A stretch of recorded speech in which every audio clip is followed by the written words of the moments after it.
여러분 안녕하세요. 보험사무대행기관 한국경영원입니다. 사대보험 마스터를 고민하는 당신을 위한 교육, 사대보험 실무교육에 참여해 주셔서 감사합니다.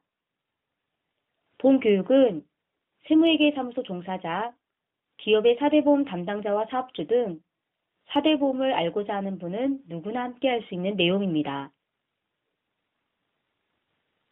이번 학습은 보수총액 신고, 세무회계사무소 도전 사용자 편이며 보수총액 신고 이론과 실제 신고 과정을 보신 후 편리한 보수총액 신고가 되시기 바랍니다. 사대보험료 정산 내용입니다.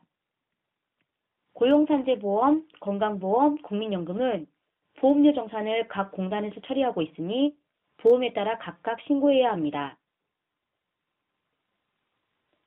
고용산재보험과 건강보험은 3월에 보수총액 신고하고 국민연금은 근로소득을 국세청에 신고한 경우는 신고서 제출이 생략되며 근로소득을 신고하지 않은 사업장은 5월에 신고합니다.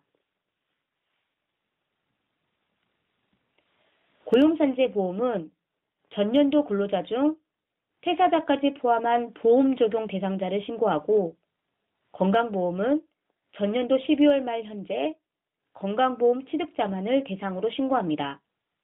이때 개인사업장 사장님은 3월 보수총액 신고 대상이 아니므로 5월에 별도 신고하시기 바랍니다. 고용산재 건강보험은 전년도 보험료 정산으로 보험료를 많이 납부했으면 돌려받고 덜 냈으면 추가 납부할 정산보험료가 발생하며 정산보험료는 4월분 보험료에 부과합니다.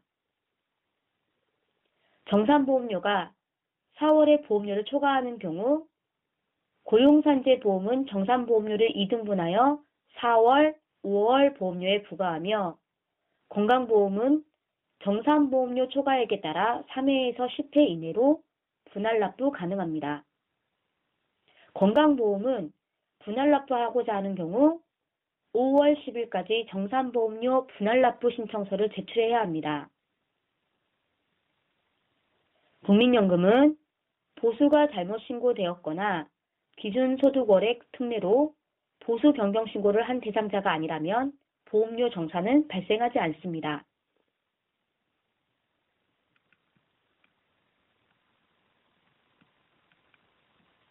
고용산재 보수총액 신고는 매월 보험료를 납부하는 부가고지 사업장이 대상이며 근로자별 2015년 보수총액 신고를 하는 것으로 신고 대상을 확인하고 신고해야 합니다. 비즈니스에서 신고 대상 근로자 정보를 제공해드리며 도전 프로그램에서 신고 자료를 전송하시면 신고 자료 전송 직후 공단 자료와 정보 비교하여 정보가 다른 내용을 알려드립니다. 일용근로자, 월 60시간 미만 근로자, 산재 고용정보 미신고 외국인 근로자가 있는 사업장은 해당 내용도 신고해야 합니다. 2016년 3월 10일까지 신고 자료를 전송하시면 고용, 산재, 건강보험 보수총액 신고를 모두 업무 대행해드립니다. 전년도 보험료 정산의 기준이 되는 연간 보수총액은 소득세법에 따른 근로소득에서 비과세 근로소득을 뺀 금액을 말합니다. 외국인 근로자는 고용정보가 있으면 근로자 개인별로 신고하고 고용정보가 없으면 산재 고용정보 미신고 외국인 근로자 보수총액으로 신고합니다. 그 밖의 근로자는 1개월간 소정 근로시간이 60시간 미만인 시간제 근로자 및 근로자 고용정보를 신고하지 않은 외국인 근로자를 말합니다. 해당 근로자는 고용보험은 적용 제외하고 산재보험 보수총액 신고 대상입니다. 고용산재보험 보수총액 신고 산정 방법을 살펴보았습니다.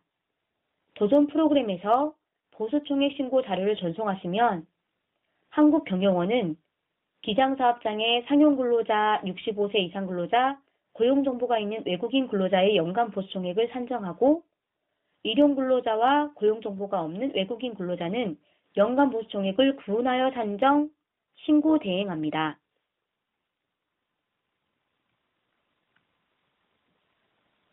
건강보험 보수총액 신고는 전년도 12월 말일 현재 건강보험 취득자만을 대상으로 전년도 보수총액과 근무월수를 신고합니다.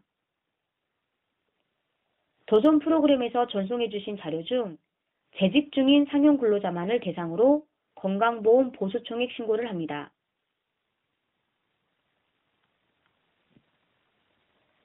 (2015년에) 휴직자가 있었고 휴가 중 사업장에서 지급받은 보수가 있다면 고용보험은 보수총액 신고에 포함, 산재보험은 제외, 건강보험은 출산 전후휴가 기간은 근무 월수에 포함하고 사업장으로부터 지급받은 보수는 포함하는 등 몇 가지 확인사항이 있습니다.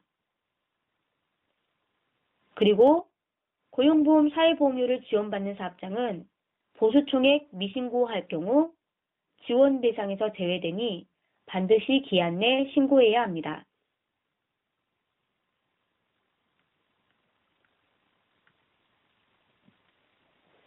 기장사업장이 보수총액 신고 대상인지 보수총액 신고 대상자는 누구인지 알고 싶으시죠? BGC 로그인 후 마이오피스에서 보라색 탭을 선택하시면 보수총액 신고 대상 사업장 명단을 확인하실 수 있습니다. 한국경영원으로 보수총액을 접수한 사업장은 신고 접수 즉시 미신고 대상에서 제외됩니다.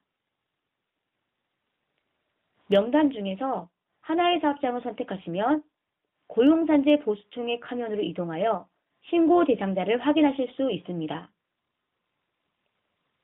3월 10일 보라색 탭에 사업장이 없다면 기세무회계사무소에서 관리하는 사업장의 고용산재 보수총액 신고는 완료된 것입니다. 건설업은 3월 말까지 고용산재 개선학종 보험료 신고 대상이며 파란색 탭을 선택하시면 신고 대상 명단도 제공합니다. 지금부터 도전 스마트웨이와 아이플러스를 이용한 보수총액 신고 방법을 알려드리겠습니다. 인사급여 메뉴 중 퇴직사업 기타 보험에서 4대 보험 위탁 서비스를 선택하세요.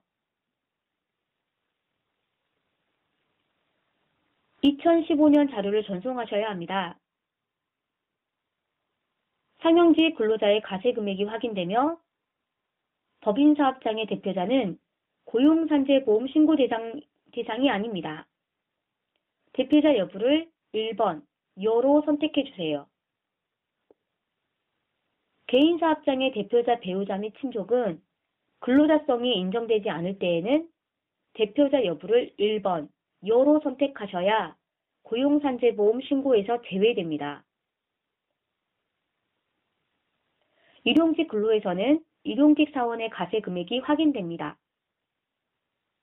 근로 형태가 시급직이라고 해도 월 60시간 미만 근로했는지 여부가 확인되지 않으므로 시급직 근로자 보수도 일용 근로자 보수총액으로 자료가 전송됩니다. 월 60시간 미만 근로한 근로자의 보수총액을 하실 경우 도전에서 자료 전송 후 BGC에서 수정하실 수 있습니다.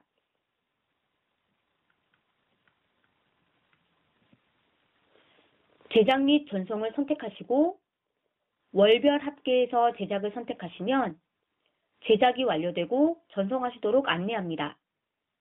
얘를 선택하세요.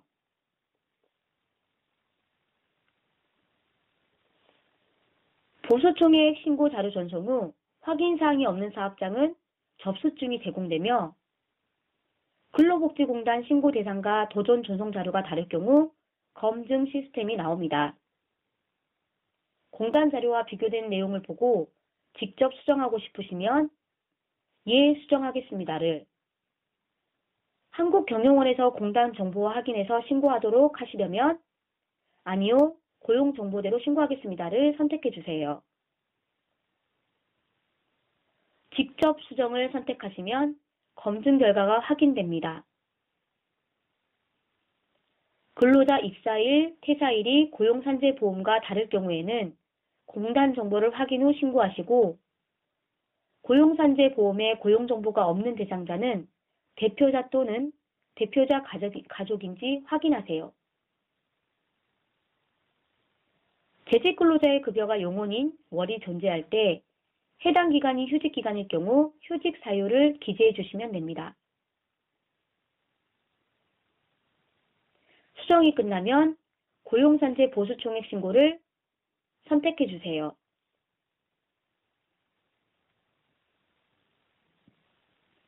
건설보험료 신고 대상 사업장과 2015년 이전 보수가 전송된 자료는 2015년 보수총액 신고 대상이 아니므로 반려되며 검증창에서 반려 사유를 제공합니다.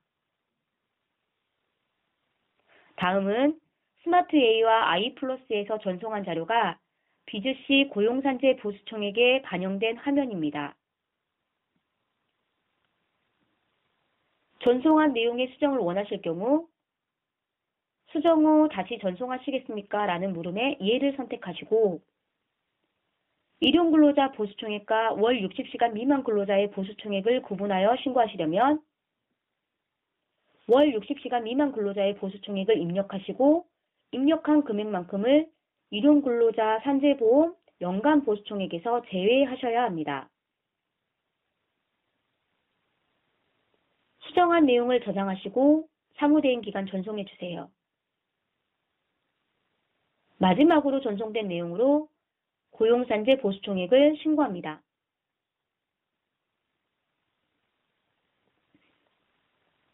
(2016년 2월 15일부터) 위탁사업장과 세무회계사무소에 보수총액 신고 안내 공문을 발송합니다.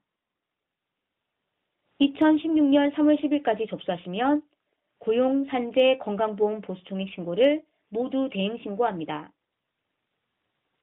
미위탁사업장도 지금 위탁 신청하시면 신고 기한 내에 비즈씨에서 보수총액 신고 대상자를 확인하고 신고하실 수 있습니다.